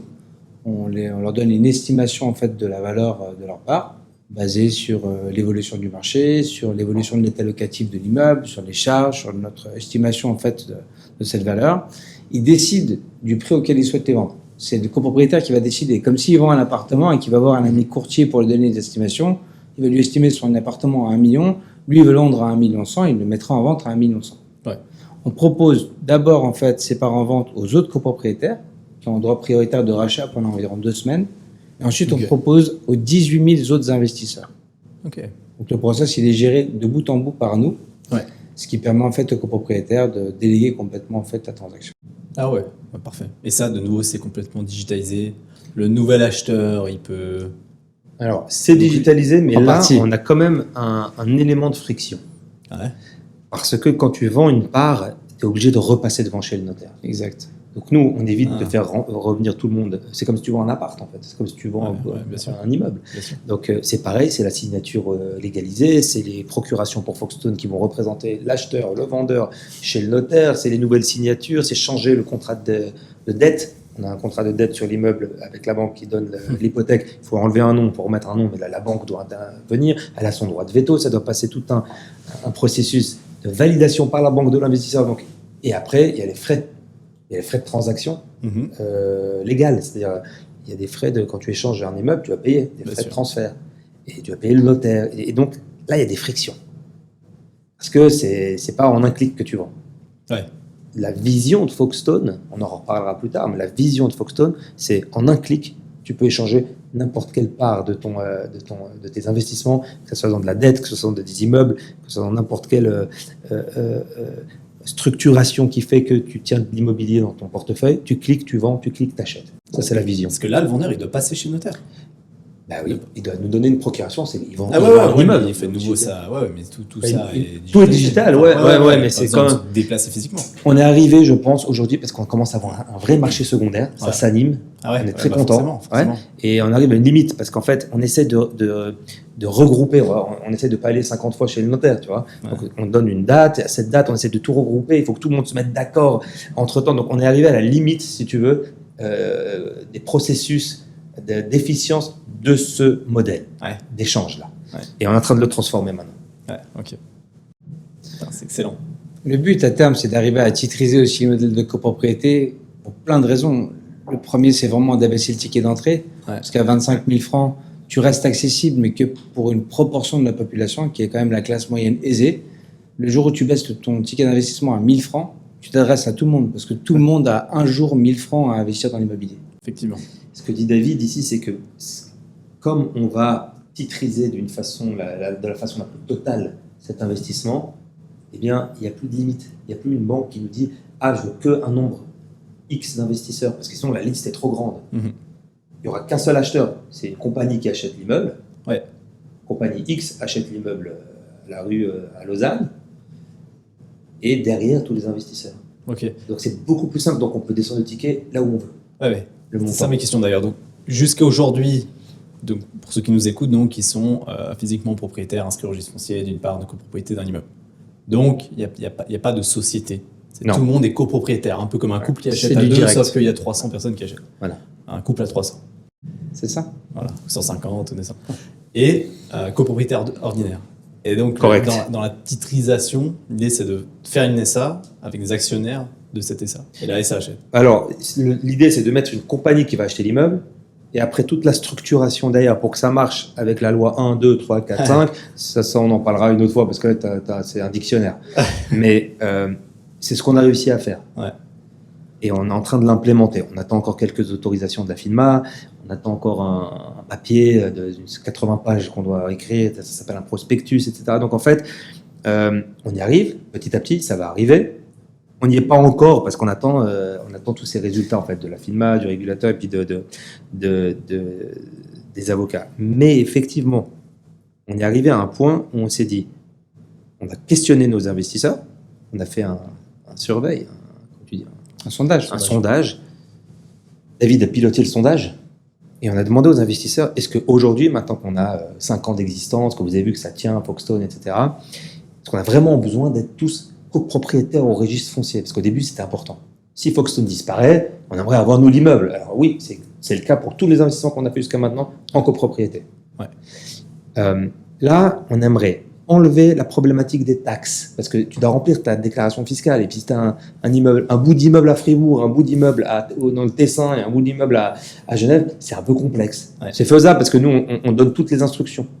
On a un système maintenant qu'on a mis en place, paf, ça te crèche le truc fiscal là pour tout remplir. Okay. Et ça reste quand même fastidieux. Donc ça, on aimerait l'enlever. Okay. On aimerait que la personne mette juste un titre de propriété, comme une action ou une obligation, un titre financier. On aimerait que ça pouvoir baisser le ticket au minimum possible. Ça, on laisse rentrer vraiment tout le monde dans l'immobilier. On aimerait que ça s'échange de la façon la plus liquide et sans aucune friction. Donc, il nous faut un instrument financier. Et en échange de ça, l'investisseur accepte de ne plus être lui-même le propriétaire de l'immeuble, mais comme si tu veux avoir une sorte d'accès à cette compagnie qui va détenir en fait l'immeuble. Et on a posé la question à nos investisseurs et on a eu 60 ou 70% ou même plus, je crois, 70%. Plus de 70% qui nous ont dit avec grand plaisir, faites-le. Ah ouais. Ouais, parce qu'on vous fait confiance. Non. Et le Saint Graal dans l'immobilier, c'est de pouvoir l'échanger, c'est-à-dire de pouvoir l'acheter et le vendre comme tu achèterais et tu vendrais une action Nestlé. C'est ce que j'ai demandé. Tu vois, donc c'est d'arriver à terme de créer de la liquidité. Pour créer de la liquidité, il faut que tu agrandisses ton marché, il faut que tu facilites l'accès à ton produit. Et puis la structuration qu'on a mis en place, c'est de la magie, parce que finalement, ça te donnerait accès à la performance en fait du sous-jacent, qui est de l'immobilier, sans en être propriétaire et sans être actionnaire. Ouais. Enfin, sans être actionnaire. Tu ne seras pas actionnaire de la société qui va détenir l'immeuble. Non. Tu auras un autre type de produit financier qui te donnera accès à tous les avantages. C'est ça. Tous les avantages et qui En fait, on a mis en place sans tous les désavantages. Pour éviter, parce qu'il y a des lois. Parce que c'est compliqué, parce que là, une Très SA compliqué. aujourd'hui avec des actionnaires, t'es limité, c'est 20 T'es personnes. limité. Et pour éviter cette limitation, on a dû mettre en place depuis 1 an et demi un programme qui nous permet de faire ça. Ah, c'est un nouvel instrument qui n'existe pas en fait. Il existe, mais pas dans l'immobilier. Exact. Ah ouais. Et nous, on s'est dit, nous, on vient du monde de la finance. On s'est dit, tiens, si on faisait ça, et on l'applique à l'immobilier. Donc, on a pris cette fois-ci un cabinet, un des Big Four, tu vois, avec qui on s'est assis. Ils ont mis une quinzaine de personnes autour de la table parce qu'il fallait un spécialiste de chaque sujet. C'est énorme. Le spécialiste de la régulation bancaire, le spécialiste de la régulation des titres, le spécialiste des taxes, le spécialiste de la LFAIE, la loi sur la détention des immeubles par des étrangers, le spécialiste... Enfin, on les avait tous autour de la table. Et puis c'était impressionnant les échanges qu'on a eus, et on a mis au point, avec tous ces gens qui sont brillants, une méthode qui va nous permettre, toi, Edouard, de mettre 1000 francs et d'acheter l'immeuble rue de Genève 5 et avoir une part de cet immeuble-là. Parce que tu vas me dire, c'est déjà titrisé l'immobilier, il suffit d'acheter un fonds. Oui, effectivement, il suffit d'acheter un fonds. Alors, le fonds, tu n'as pas les avantages qu'on présente, tu as certains autres avantages, notamment fiscaux, mais tu n'as pas l'avantage qu'on présente, c'est de dire, moi je choisis l'immeuble dans lequel j'investis. Ouais, c'est clair. Parce qu'il y a des investisseurs, beaucoup d'investisseurs qui décident de choisir leur allocation eux-mêmes. Ils disent, vous êtes bon Foxstone, mais j'ai pas envie d'investir à Saint-Gall, moi. Je vais investir qu'à Lausanne. Bon, si la personne veut ça, il faut qu'on lui propose ça. Et ça, c'est possible avec notre nouvelle structuration. Ah ouais, ça c'est puissant ça. Ah, c'est génial, hein. Vous avez une idée de quand, plus ou moins? Alors, je me suis déjà trompé 4 fois sur la deadline. Donc, si je te dis une deadline, ça va faire que la 5e fois que je me trompe. Parce qu'en fait, il y a beaucoup de choses qui ne dépendent pas de nous. Ah, bah, bien sûr. On attend. La FINMA a 3000 dossiers à régler là pour les wealth managers externes qui doivent recevoir leur licence. Donc, écoute, on espère encore cette année. Ok. C'est l'objectif. Ok. Ouais, magnifique. On refera un épisode après. On aura beaucoup de choses à raconter. On mettra des sabres laser et des trucs de Star Wars, parce que je t'assure que c'est un truc qui est tellement futuriste que c'est vraiment spécial. Ah ouais, c'est parce qu'à la fin, tu pourras acheter en crypto aussi, bah. Et justement, à la fin, tu peux, étant donné que c'est un produit financier, tu vas pouvoir le tokeniser. Le rendre en token, c'est-à-dire échanger. Le token, c'est que l'emballage qui permet que je clique avec mon téléphone, ça passe d'une poche à l'autre. C'est pas voilà. Ce qui est plus important, c'est la régulation qu'il y a derrière. C'est les contrats, c'est comment on a structuré ça. C'est tax efficient, c'est-à-dire au niveau taxe, tu te fais pas complètement brûler sur ton investissement, parce que si tu te trompes la façon dont tu montes le produit, tu peux gagner 5 et avoir 4 de taxes, quoi. Donc ça rien, quoi. Bien sûr. C'est incroyable.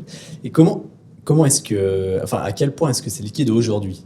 Du coup, par rapport à là, on a vu ce qui se passera demain, mais aujourd'hui, vendre une part de copropriété, du coup, sur le marché secondaire, ça c'est facile quand même maintenant, vu qu'il y a un gros marché, mais c'est quand même assez contraignant. Ça met quand même un peu de temps, parce qu'on a toutes ces contraintes du monde réel et les notaires et puis la régulation, en fait, qui font que c'est quand même, c'est pas aussi liquide que ce qu'on aurait souhaité. On souhaite plus, ça marche, hein. Nous, ce qu'on a promis, c'est si vous avez besoin de votre argent, on fait le maximum. On ne peut pas s'engager parce qu'on ne sait pas si quelqu'un va acheter de l'autre côté. Mais en tout cas, on fera le maximum pour vous aider à vendre cette part.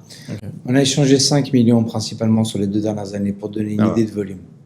Ok, 5 millions de marché secondaire. De marché secondaire uniquement. Après, c'est bien. Tout dépend de ton attente en termes de prix. Si tu viens et tu veux vendre ta part 20% plus cher que tu l'as acheté il y a 2 ans, ça va être compliqué de trouver un acheteur. Donc la liquidité dépend aussi des attentes des investisseurs. C'est clair, bien sûr. Normal. Comme dans l'immobilier direct. Comme dans l'immobilier direct. C'est la même chose, c'est l'immobilier direct. C'est identique. C'est identique. Super. C'était quoi dans la partie, cette fois-ci on parle un petit peu plus partie business de Foxstone, c'était quoi l'élément compliqué dans toute cette mise en place de tout ce truc? Vous qui êtes là depuis le début. D'ailleurs, depuis quelle année ça existe vraiment? C'est live depuis juin 2018. C'est ça. Okay. Ça existe depuis. Moi, quand je suis revenu de New York, on est en 2016 quand même. Hein. Donc, moi, ce que j'ai fait, c'est que j'ai travaillé 2 ans sur ma table de chevet, là, chez moi à la maison, pour mettre au point un plan qui marche. Ça devait durer 3 mois. J'ai mon partenaire, notre partenaire Michael Ayani, qui vient de Genève, et qui habite à Dubaï aujourd'hui, qui a un des plus grands sites d'annonces d'appartements et de maisons dans les Émirats, en fait. Okay. Et on s'est assis ensemble et puis il m'a dit il faut qu'on bosse ensemble, avec plaisir, faisons quelque chose. Je lui ai dit écoute Mickaël, moi dans 3 mois je reviens avec une solution. Et 24 mois plus tard je suis arrivé avec la solution. Donc il fallait vraiment c'est très régulé la Suisse. Je crois que c'est un des pays les plus régulés d'Europe. Je pense aussi. Par contre mais c'est bien, tu vois, c'est cadré. Exactement. Par contre une fois que tu as craqué ça, il n'y en a pas beaucoup qui font l'exercice parce que ça coûte très cher, c'est très long et c'est fastidieux, tu vois. C'est ce qui est en train d'arriver en Europe, hein, parce qu'aujourd'hui, toutes les plateformes en France ont l'obligation d'être régulées, ce qui n'était pas le cas avant. Et tu vois, ça a nettoyé le marché, parce qu'il y a beaucoup d'acteurs qui ont disparu. Mais pour répondre à ta question, on est une plateforme. Donc la complexité d'une plateforme, c'est d'avoir une offre qui est récurrente et une demande qui est constante. Donc, si tu regardes sur les premières années, ce qui était plus compliqué au tout début, c'était de convaincre des investisseurs. Et à certains autres moments dans le marché, ça a été plus compliqué de trouver des deals de qualité. Pour te donner un ordre d'idée, on reçoit en moyenne 2 immeubles par jour. On convertit proposition d'achat de 2 immeubles par jour. On propose uniquement 3% de ce qu'on reçoit sur notre plateforme. Donc tu imagines en fait tout ce qui n'est pas converti, tout ce qui est mis de côté. Il y a plusieurs personnes qui bossent sur le filtrage. On est très sélectif. Mais tu vois, la complexité, c'est d'avoir le timing parfait entre la bonne offre sur la plateforme, le bon délai pour finaliser ta commercialisation et la demande équivalente à l'instant T. C'est clair. Donc c'est ça la complexité du plateforme. Combien de temps maintenant les immeubles que vous achetez en moyenne quelques mois. En fait, c'est le métier du chef d'orchestre. Parce que tu dois faire en sorte que toute l'équation qui bouge, elle bouge tout le temps. Le vendeur, vous êtes trop lent. Les acheteurs, l'immeuble, il est comme ci, il est comme ça. La plateforme, la technologie au milieu qui met tout le monde. Le notaire, les évaluateurs, la banque qui revient avec une évaluation un peu moins, on dirait qu'il va prêter moins ou prêter plus. Donc, il faut que tout ça, ça marche, mais dans l'air d'abord. Une fois que c'est après on dit, ok, c'est signé. Là, ça se met dans le marbre. Mais avant, donc, qu'est-ce qui était compliqué? Effectivement, au début, on n'avait pas d'immeuble. Parce que le marché était comme ça, et puis les fonds de pension et les assurances et les investisseurs institutionnels achetaient très très fort à des prix très chers. Donc on a quasiment acheté aucun immeuble, ça allait trop doucement. Et puis d'un seul coup, on a commencé à trouver un peu d'immeubles. On avait donc trop d'investisseurs pour les immeubles. Le marché maintenant se retourne. On a beaucoup plus d'immeubles que d'acheteurs. Donc c'est toujours la poule et l'œuf, tu vois. Et donc il faut, c'est la plateforme. Il faut régler ça. Maintenant, une fois que ces 2 points sont réglés, il y a le milieu, il y a la technologie. Ouais, La technologie, elle doit être parfaite, elle doit être forte, elle doit être solide. Parce que quand on a un bug, nous, sur notre plateforme, ce qui nous est déjà arrivé, ça met un fouillis pas possible. Ah bah ouais, j'imagine. Donc, il faut que la tech puisse bien régler toutes ces interactions. Il faut que l'offre d'immeubles soit là. Et il faut que les investisseurs soient là. Ça, c'est plus compliqué. Ouais, c'est clair. Tu vois, je suis content que tu parles de la tech parce que la tech, c'est quand même l'élément central. Mais c'est ce Parce que la tech, en fait, elle connecte tout l'écosystème. Ouais. Parce que nous, on a parlé surtout du côté investisseur, mais la tech qu'on a développée, elle permet en fait à une banque de faire son accréditation directement sur notre plateforme. Ouais, c'est énorme. Elle permet au notaire d'avoir accès à toute la documentation des investisseurs sur notre plateforme. Ouais. C'est sur cette plateforme qu'on fait le reporting. C'est sur celle-ci aussi on fait l'assemblée générale. Donc, en fait, elle connecte en fait tout l'écosystème. C'est ça qui est vraiment magique. Vous avez plusieurs développeurs ici, alors. Ouais, on a une équipe entière. Ouais, bon, son frère, il a fait de la magie, parce qu'on a développé cette plateforme avec 3 développeurs pendant 3 ans. C'est ce que j'ai dit, en fait, parce Après, que on vous a avez augmenté l'équipe, commencé c'est vraiment par avoir exceptionnel. des développeurs, au final, pour Foxstone. C'est vrai, on a commencé parce qu'il fallait la plateforme. Oui, c'était les premiers employés. Exactement. Ouais, C'est juste, c'est très juste. Exactement. À la base, c'est de la technologie. Ah bah bien sûr, hein. C'est un business immobilier, C'est puissant. Hein. mais il y a de la tech, il y a un cœur. Le cœur, c'est la tech. Tu peux c'est pas énorme, démocratiser et digitaliser si tu n'as pas de la tech. Et c'est vraiment la valeur ajoutée. Demain, on pourra faire 10 fois plus de transactions, on ne sera pas 10 fois plus de personnes dans cette boîte. Ah bah non, ça c'est le point. Ouais. Au tout début, on faisait un deal, on a mis, allez, disons, on va mettre 10 personnes sur un immeuble, par exemple. T'as pas besoin d'une tech pour ça. Maison 500 maintenant. Gère les 9 C'est points, exactement ce que je pensais. les ouais, 9 c'est ce que j'ai étapes du processus. Il Ouais. a bien regardé, il a envoyé le truc, il a validé son investissement, il nous envoie l'argent, on a validé que la banque l'accepte, il a envoyé sa carte d'identité, il a fait l'étape du notaire, on a bien reçu les documents, on va aller signer. Ça, pour 500 personnes, tu t'en sors plus, il faut une armée là. Ouais. Nous, on a une seule, maintenant 2, parce que ça commence à gonfler, 2 personnes aux opérations. 2. Ok, Pour gérer Pour des milliers d'investisseurs qui gèrent toutes ces étapes. Qui gère les Toute la partie admin, C'est- back-office, si tu veux. Il y a la tech gestion et deux administrative des investisseurs, on a uniquement 2 personnes chez Foxton. Qui sont incroyables parce qu'elles arrivent à gérer un flux de documents. C'est des gigas de documents, c'est des milliers de mouvements, de requêtes. Et ils sont 2. Ah, c'est énorme. Et la tech. Ah, vous avez une bonne équipe là. Maintenant, vous êtes 35. Ah, il y a combien de développeurs dans les 35? Eh ben, au moins. Je crois qu'ils sont 8 aujourd'hui dans l'équipe de 8 ou dev. 10. Mais c'est une équipe qui a beaucoup bougé dernièrement et sont 8 ou aussi 10. a beaucoup recruté. Ils sont entre 8 ou 10. Plus exactement. Ah ouais. Parce que la tech, plus elle augmente, plus elle grossit, et plus il faut. Quand tu émets une nouvelle feature, une nouvelle. Ouais. Fonctionnalité. Ouais, fonctionnalité. Tu es Dan, international. Non, mais c'est des mots qui sont pas naturels en Ouais, français. Il faut essayer de parler en français. On perd le français avec toutes ces histoires. Parce qu'au final, vous n'êtes pas développeur vous-même. Quand vous avez Développeur, commencé le non. truc et Alors tout, moi, Lui, il a un peu ça dans ses gènes. Encore une fois, dans ses frères. Nous, c'est dans l'ADN. On est 3 frères. On est les 3 nés dans la tech. Mon grand frère est software architecte Ouais. de l'EPFL. Donc aujourd'hui, si tu veux, il nous donne des conseils. Il vient nous renforcer un peu les équipes pour comment on fait pour passer de l'étape jeune garçon à l'étape adulte au niveau de la tech, tu vois. Ouais.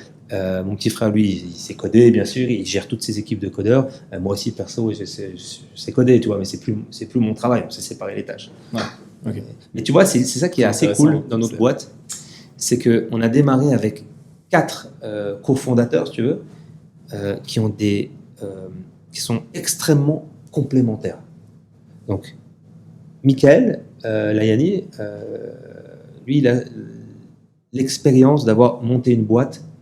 Et donc aujourd'hui, ils sont 500 employés sur plusieurs pays. Donc il a levé des très grosses levées de fonds pour sa boîte. Il sait créer une boîte. Il sait développer une boîte. Il sait créer des process. Il a la vision entrepreneuriale. C'est hyper important. Mhm. David, il vient du monde du retail. Il sait mettre en vitrine, entre guillemets, digital, les objets. Il sait parler aux investisseurs lambda, tu vois, monsieur, madame, tout le monde. Il a travaillé sur les processus dans des boîtes, dans des startups. Donc, toutes les opérations, il a ça dans le sang. Yossi, mon frère, il a travaillé dans la tech. Du coup, il gère toute ta technologie.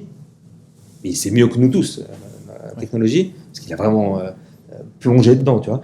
Et moi, j'amène toute la partie investissement. Ouais, je dirais finance et immobilier. Finance, c'est-à-dire structuration de comment on va créer les deals, comment on va créer les nouveaux produits de Foxstone, et immobilier, parce qu'on en fait de l'immobilier. Donc, en fait, et c'est immobilier, entre guillemets, si j'ose dire, pro. Dans notre vie, on n'a pas acheté un immeuble, on a acheté des centaines d'immeubles en Europe. Et du coup, c'est cette qualité, si tu veux, cette qualité d'investissement qu'on donne et qu'on démocratise pour monsieur et madame tout le monde. C'est-à-dire, chaque investisseur, qu'il soit fortuné ou non, qui travaille à la Poste ou dans un fonds d'investissement, il a la même qualité. On lui propose une évaluation indépendante. Tu sais faire. On leur propose une analyse financière que nous on met en place. Il y a un expert qui vient dans le building, dans l'immeuble, avec nous, visiter pour voir s'il y a des problématiques dans le building. La chaudière, les montées, les descentes d'eau, le toit, la structure, les vitres, enfin tout, on regarde tout. Il y a une analyse technique de l'immeuble qui est faite. Et il y a la banque qui vient donner son avis sur la valorisation. Il y a une évaluation interne comme externe, comme j'en ai dit. Et en fait, ça, c'est ce qu'on fait en général quand tu as des investisseurs de type institutionnel. Si et tu on veux, propose ça à tout le monde. C'est une approche institutionnelle qui est rendue efficiente par de la technologie pour monsieur et madame tout le monde. En gros, c'est ça. Donc, si tu comprends, Très bien résumé. si tu comprends tout ça, bah, tu peux entrer et faire une due diligence extrêmement pro, parce que tu as tout le matériel. Et si tu comprends pas tout, nous, on fait le résumé et tu peux quand même ouvrir des documents pour te renseigner. Tu vois. Ouais. Mais à la base, c'est la même analyse institutionnelle qu'on achète un immeuble à 2 millions, à 5 millions, à 500 millions. Ça sera la même chose. C'est la même qualité qu'on propose à nos investisseurs. Et c'est ça qu'ils aiment. Ouais, c'est énorme. C'est quoi la plus grosse acquisition que vous avez faite? Bah, c'est maintenant. On est en plein dedans là. On a mis un deal hyper cool. C'est notre premier immeuble commercial. Ah ouais. On a fait que du résidentiel. Là, on ouvre le commercial. Il y a un montant de 16 millions d'achat. Ouais. Okay. Et ça se passe très bien. Ouais, on a quand même, encore une fois, posé la question, on interagit avec notre base. On leur a posé la question dans un sondage, est-ce que vous êtes intéressé à faire du commercial? Ils ont dit oui, pourquoi pas, si c'est bien fait. Et puis on a trouvé un immeuble à Genève, complètement rempli, et puis il y a un rendement assez cool, parce que c'est du commercial. Ah ouais, le rendement, il est plus que cool. Le rendement net distribué à l'investisseur, il est de 6,33%. Ah ouais. L'état locatif, l'immeuble, il est occupé à 95%, avec des locataires de qualité. Superbe. On a aujourd'hui levé 7 millions en moins de 2 semaines sur les 10 millions qu'on a levés. On a déjà plus de 130 investisseurs. Okay. Donc on va atteindre les 200. Donc ce sera un record chez Foxstone. Et puis c'est un immeuble, on a pris beaucoup de précautions. C'est un commercial, il faut faire plus attention que le résidentiel. Le résidentiel, si il se passe quelque chose dans le monde, bah, les gens ils continuent d'habiter dans leur immeuble, quoi. Voilà. Faut pas sortir tout de suite, quoi. Le commercial, s'il y a quelque chose de très grave, le Covid, il n'y avait plus rien, quoi. Ouais. Donc il faut faire très attention. Donc il y a des coussins, il y a des précautions. On dit que si les loyers sont trop élevés, ben, on met un peu d'argent de côté pour si jamais on doit baisser le loyer ou quoi. On fait des provisions. Et avec ça, l'investisseur fait 6,3 de distribution dans sa poche par année, mais il fait 9% de rendement sur son investissement. Parce que le cash, il est là, tu vois. Donc c'est un super deal. Ça, c'est un deal. Ça, c'est une opportunité qu'on aurait dû, qui est normalement, naturellement réservé à des super pros. Ah ouais, bien sûr. Et là, nous, on l'a prise, on l'a attrapée. On n'est pas mis les seuls acheteurs parce qu'aujourd'hui, la plupart des institutionnels ont freiné leurs investissements avec le marché, la tournure du marché. Nous, on est très contents. On attrape les meilleures opportunités. C'est quand le marché tourne qu'on fait des vraies affaires. C'est pas quand il monte. Quand il monte, on n'a quasiment rien acheté. Ouais. Parce que c'était trop cher. Parce qu'ils achetaient n'importe quoi. Et là, ça se passe bien. Donc en fait, le marché tourne, on obtient des opportunités plus grosses, plus grandes, plus belles. C'est super. Oui, on obtient aussi beaucoup d'opportunités sur du financement.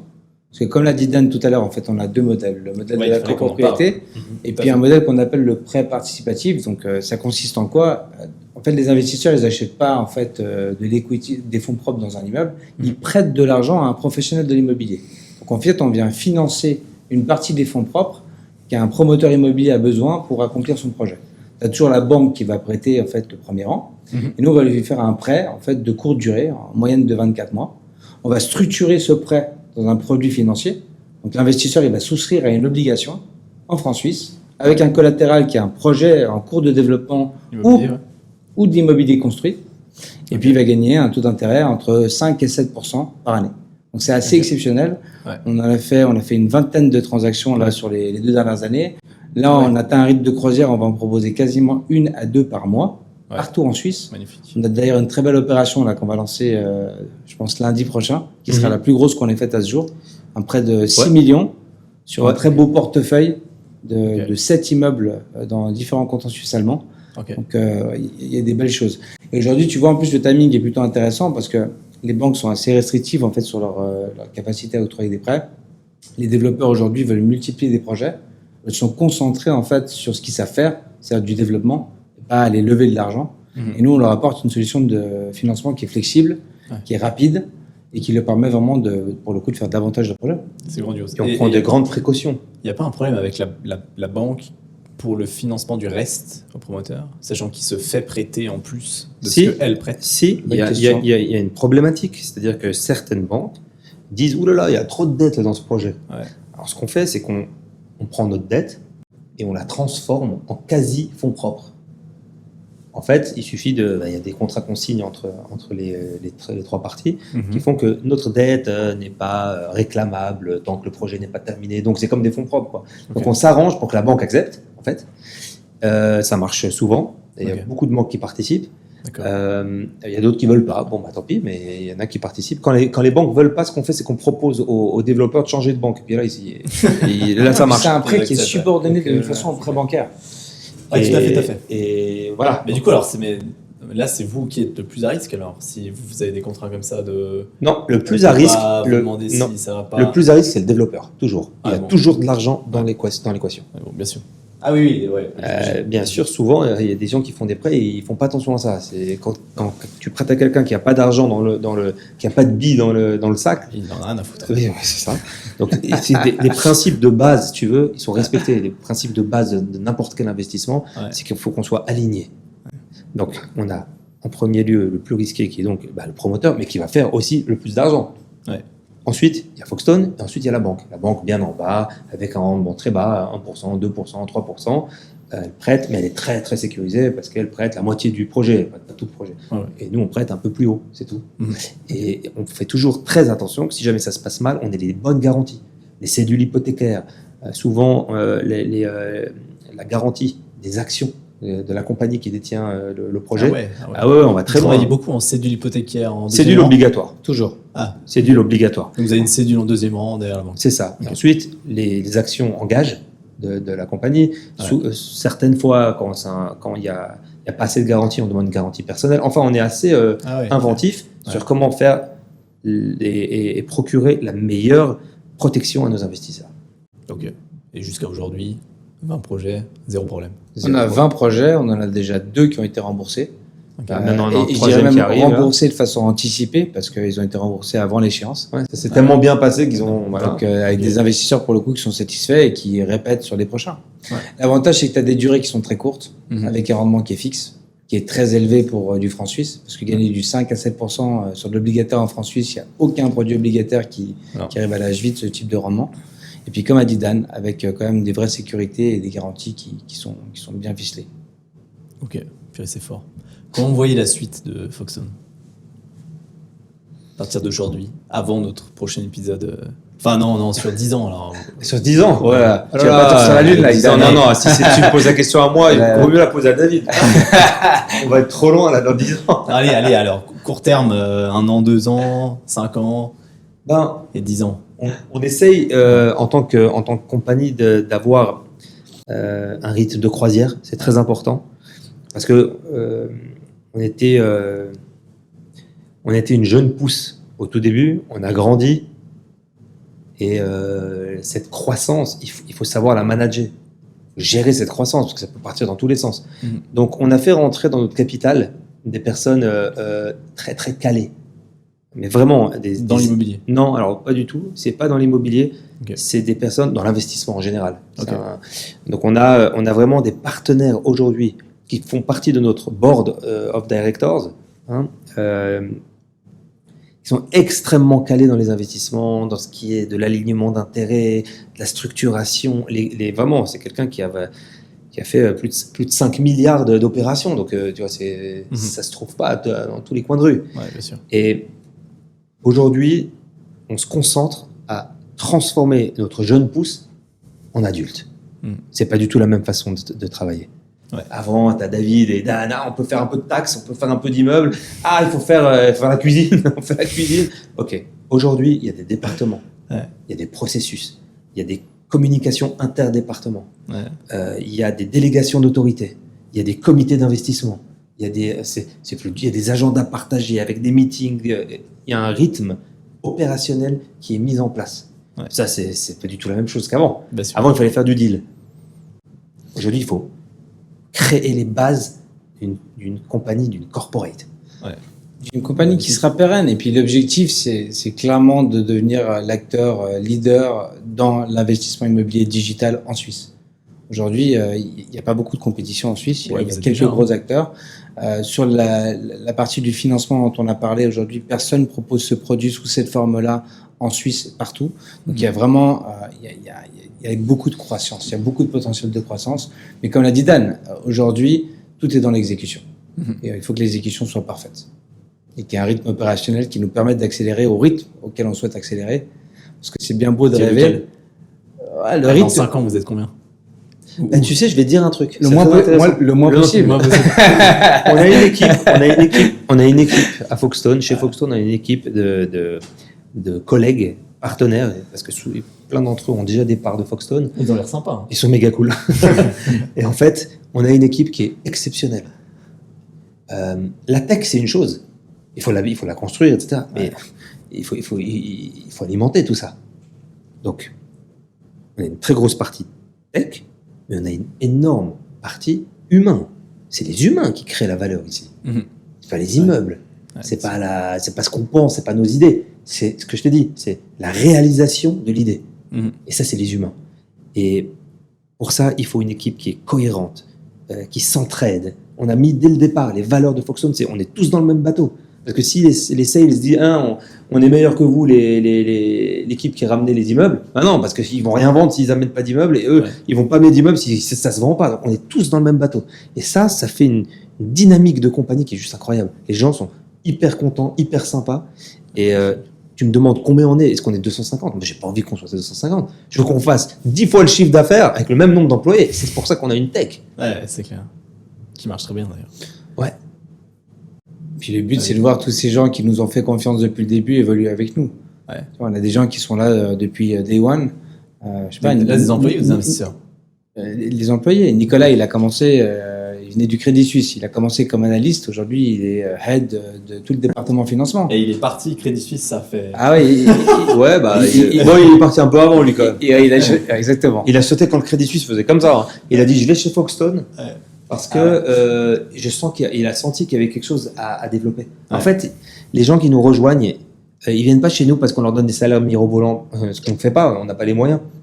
Ils viennent parce qu'il y a un purpose, il y a vraiment il y a le pourquoi. Ouais, une raison d'être. On se réveille, clairement. Ouais. On se réveille tous les matins avec des frissons sur les bras quand on voit en fait les tableaux de bord de nos investisseurs et on voit ce monsieur ou cette dame qui a investi les 100 000 francs qu'il avait de côté et qui est déjà à 25 000 francs de cashback sur son compte bancaire, sans compter la valeur de l'immeuble. Donc on lui a donné un service juste incroyable qui n'existait pas pour lui au moment où on l'a donné.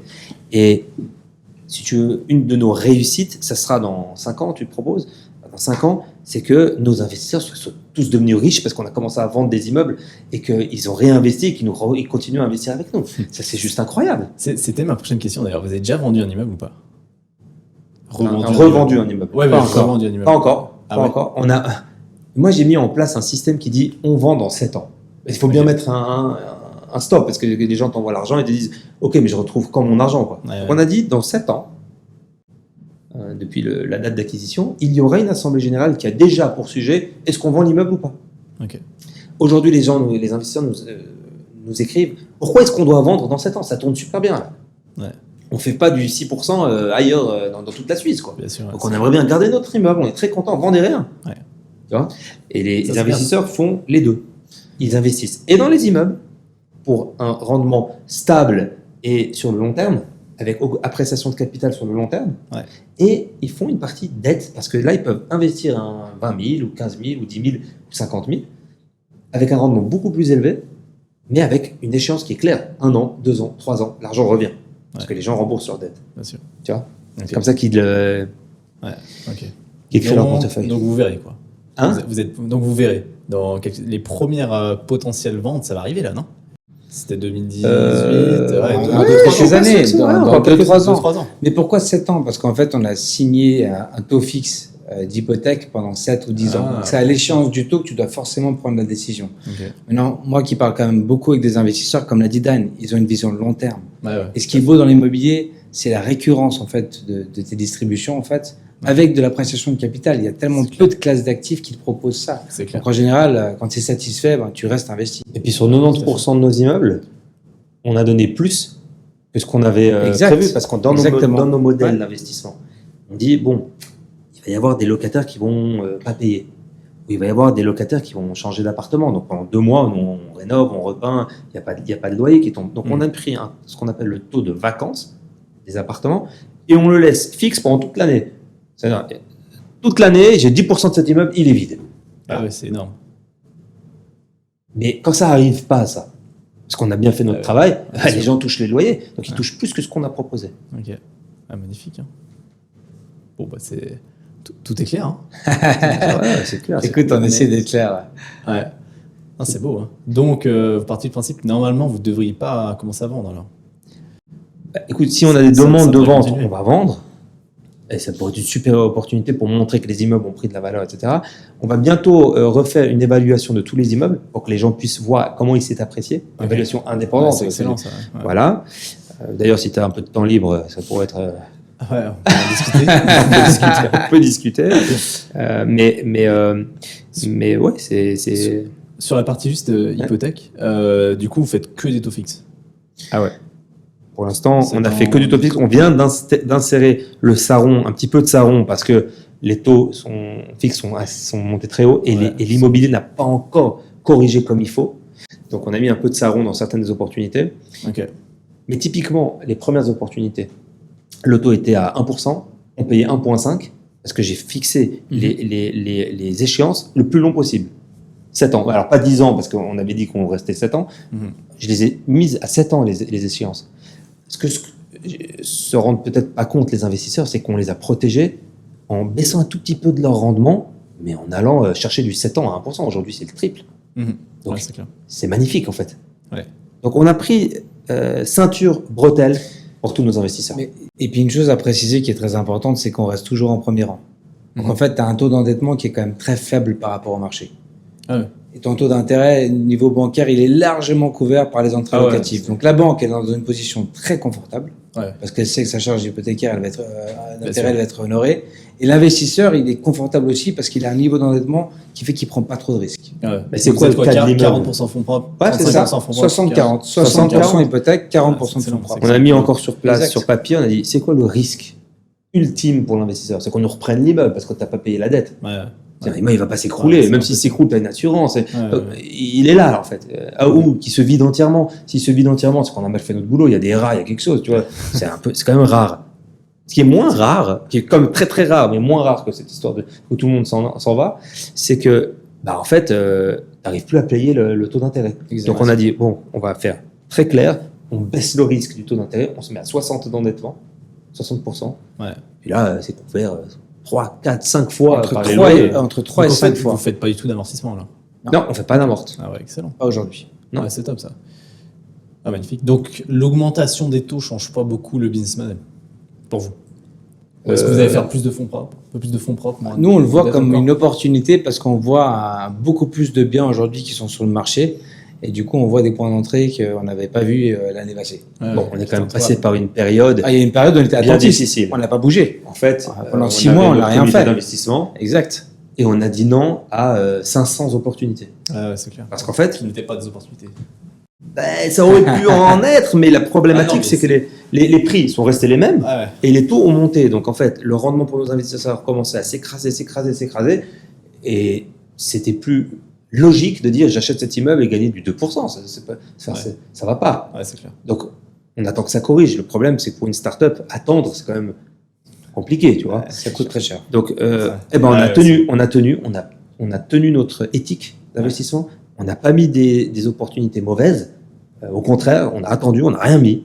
Les investisseurs nous disent, il n'y a plus de deal. Les banques nous disaient, vous ne nous appelez plus. Notre équipe d'acquisition dit, tout ce qu'on vous amène, vous achetez rien. Enfin, vous êtes des rigolos, quoi. Ouais, c'est Et clair. ben aujourd'hui, on rassoit toutes ces personnes autour de la table. J'aimerais bien qu'on ait ce discours ensemble pour voir qui avait raison, quoi. Aujourd'hui, maintenant, on a des immeubles qui viennent, qui entrent. Ah, c'est pas du tout les mêmes rendements, là. Ouais. 9% à Genève, il faut le trouver quand même. Hein. Ouais, c'est clair. C'est clair. Ah, magnifique. Ce que je regrette amèrement, enfin, tout le monde regrette, si j'étais en plein brevet quand il y a eu ce Covid, machin, les taux qui s'écroulent, donc tout le monde achète, et donc les investisseurs institutionnels ont commencé à vraiment acheter n'importe quoi à n'importe quel prix, avec des Pourquoi tu regrettes des pas taux une de super rendement. période. Ouais. Non, mais ce qui est regrettable, c'est que ces caisses de pension, c'est l'argent des gens. Hein. C'est pas l'argent, c'est pas leur argent. Et c'est ça qui est regrettable. Et donc, ils ont investi dans des immeubles avec du 1,5% de rendement. Ce qui est très grave au final, parce que quand tu fais une calcul, tu sais que la valeur de rendement, elle bouge en fonction de deux variables. Hein. C'est soit tu augmentes l'état locatif, soit tu diminues le taux. Hein. Mais quand tu as diminué le taux très bas, tu peux pas aller plus bas et que le taux attendu remonte et que les loyers, on sait que bah voilà, juridiquement, hein, tu fais pas ce que tu veux. Ah bah Écoute, t'es bloqué. Hein. on va pas cracher sur personne, hein, parce qu'ils ont tous fait du bon travail. Certains ont acheté un peu cher, on est On va d'accord. tous faire du bon travail. Ils ont quand même acheté un petit très peu cher. dégueulasse. Et je te donne ma vision aujourd'hui sur qu'est-ce qui se passe là maintenant. Ouais. Ce qui se passe maintenant, c'est que on a des institutions, alors fonds, pas fonds, pensions, fonds d'investissement, etc., qui ont plusieurs problématiques en fait. La première, c'est que leur prix à la bourse a pris entre 10 et 20% de chute à cause des taux. Parce que quand les taux augmentent, ce qui est listé en fait sur le marché, ils corrigent tout de suite. Tu vois, ça c'est rapide, c'est liquide. Donc en fait, les taux ont fait que l'immobilier indirect a bien chuté. Pas assez bas, à ce qu'il aurait dû chuter, comme en Allemagne. En Allemagne, c'est l'hécatombe, mais ça a chuté. Et puis, ils ont des investissements à faire, notamment dans le ESG. Les économies d'énergie, le carbone qu'ils émettent, etc. Alors, ils ont du cash. Ce cash, il est utilisé pour donner des dividendes aux investisseurs. S'ils utilisent ce cash, une partie de ce cash ou tout ce cash pour faire ces fameuses rénovations des immeubles, ils vont baisser le dividende. Si tu as perdu 25% à la bourse et tu réduis le dividende, c'est la spirale infernale. Tu vois, tout le monde va coller son argent. Quoi. Il n'y aura plus d'argent dans le fond. Donc, ils vendent cette pression qui fait que les petits immeubles un peu tordus qui sont pas très ESG, on les vend. Alors, on en reçoit plein, nous. C'est parfait pour nous. Nous, on achète l'immeuble, on corrige le prix. Parce qu'on dit, il manque 2 millions de travaux, donc tu enlèves 2 millions à ton prix. Voilà. Ça, c'est le premier effet qui se coule, qui est en train de se passer sur le marché. Le deuxième, c'est que tu avais des investisseurs institutionnels qui doivent garder des métriques, des balancements de portefeuille. C'est-à-dire, j'ai le droit à 60% d'actions, disons, j'ai n'importe quoi, 60% d'actions et 40% d'immobilier. Les actions ont perdu beaucoup. Du coup, la balance, c'est plus la même, c'est presque 50-50, tu vois. Et donc, il y a trop d'immobilier. Exact. Donc, soit tu trouves un moyen pour renflouer les caisses, il n'y a pas de fresh money même aujourd'hui, parce que tout le monde est très réticent dans les institutionnels à mettre de l'argent maintenant, parce qu'ils ne savent pas de quoi est fait le futur, ils attendent un peu. Donc, en fait, tu es obligé de vendre l'immobilier. Et du coup, il y a Foxtone, ils sont là, ils disent nous, on est toujours acheteurs, les gars. Puis là, on reçoit des opportunités qu'on ne recevait jamais avant. C'est puissant. Alors, c'est puissant. Tant mieux pour vous. Tant mieux pour nous. On va avoir maintenant, enfin, une sorte de période où on va pouvoir faire des très beaux achats. Ouais, 100%. Et des bons investissements. C'est clair. C'est quand tu investis que tu gagnes de l'argent, c'est pas quand tu le revends. Comme ça, c'est C'est sûr. au départ. Ouais, c'est sûr, Hein. c'est sûr. Ouais, c'est un truc de fou.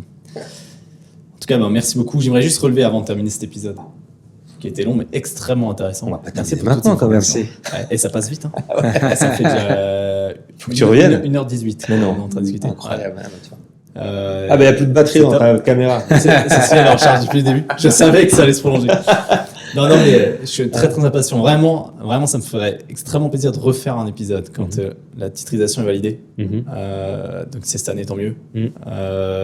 Ça me ferait plaisir qu'on refasse ça. J'aimerais juste quand même saluer l'investissement dans le premier immeuble, le travail à faire du premier immeuble. Je pense que personne ne se rend compte parce que moi, si vous Merci. saviez le nombre de messages que je reçois, le nombre d'appels que je reçois, de personnes qui veulent investir dans l'immobilier, mais qui ne trouvent pas de deal, Ouais. je leur dis, mais vous allez chercher où? Puis je suis allé 5 minutes sur ImmoScout, quoi. C'est un truc de fou furieux. Ou alors j'ai fait 2 coups de téléphone. Ouais. Et je trouve pas d'opportunité, c'est trop compliqué. Ah non, et je me mais dis, ça, putain, mais si, écoutez bien ça, hein, de faire des événements, conférences, machin, 50 immeubles, 50 calls, jamais s'arrêter. Et au bout d'un moment, vous trouvez, ben voilà, ça c'est valable pour Merci. tout le monde, hein, Ouais. que ce soit un appartement, un immeuble, quoi que ce soit d'autre. Et les gens se rendent pas compte. J'aimerais peut-être, sur une autre note, Mhm. rendre hommage à un ami avant tout, et un avocat de très très grande qualité et de renom, qui s'appelle Alexandre Galopin, qui travaille chez Borel et Barbet, qui a malheureusement perdu la vie ce week-end en voiture, un accident de voiture. Et c'est lui qui nous a fait tous les contrats qu'on a aujourd'hui dans les mains.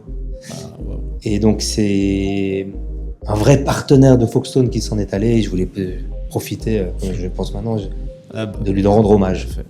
Ah, bah, ça devait pas être simple aussi. Hein, à faire Non, ça pour c'était les très contrats. compliqué, on a passé de longues heures ensemble, Ah, j'imagine. on l'a appelé à des horaires impossibles. Avec Foxstone, c'était toujours hey, t'as 2 minutes pour nous rendre nos contrats parce qu'en fait on signe demain. Et il était toujours là. Ouais. Voilà. Bon, bah félicitations. Merci Edouard. Pour Merci, cet Edouard. épisode, merci beaucoup. Et puis bonne suite en tout cas. Merci. Merci. sera belle. À très vite. Ciao.